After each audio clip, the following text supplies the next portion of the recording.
Hey YouTube, it's Raj, and today I'm going to be talking about the Silk Touch enchantment in Minecraft and what it exactly does. So why don't we get started? So what exactly does the Silk Touch enchantment do? Well, funny you may ask, basically it's an enchantment for pickaxes, shovels, and axes. Basically it drops the mined block, not the usual drops that come from things.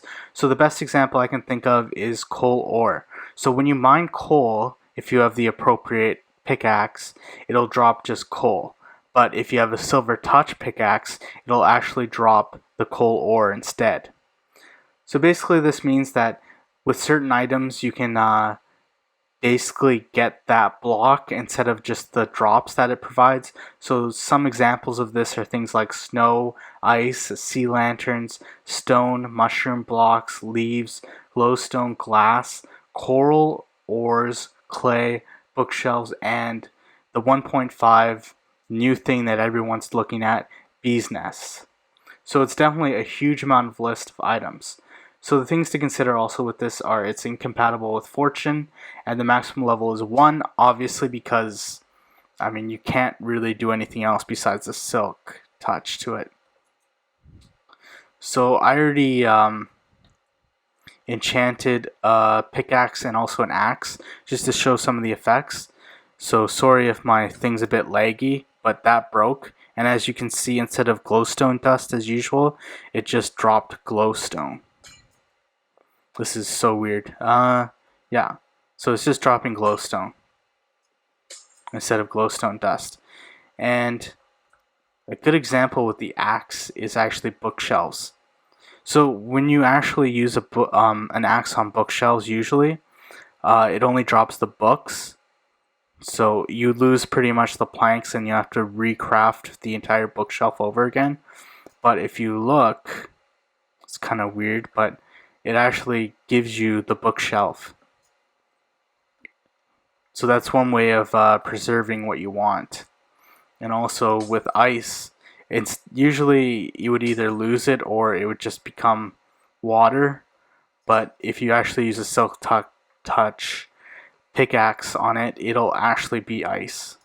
And then you can see this with ores too. See there's the gold ore, not just, this is actually a bad example with gold ore. But if you had something like redstone dust or diamond ore or stuff like that, basically you could just mine the diamond ore. And then we got this. So hopefully this works. I don't look like a moron. So glass. How many times have you placed glass wrong? I know I do it a lot. So there it is. And you can see it actually dropped the glass. So if you ever make a giant mistake on your buildings with glass, Silk Touch pickaxe will actually solve your problems. So that was the Silk Touch enchantment. Hopefully that was helpful for you guys. Basically, just to keep in mind, if I want to do a quick summary about this, it's a good idea to have basically your Silk Touch pickaxe, which is for specific items, like let's say if you just want stone and you don't want to go through all the effort of basically getting the cobble and then having to put it through the furnace and just wasting tons of resources. Silk Touch is more efficient for that kind of thing, or getting specific items like glass or sea lanterns, or there was a giant list that I said, so that's definitely worth thinking about.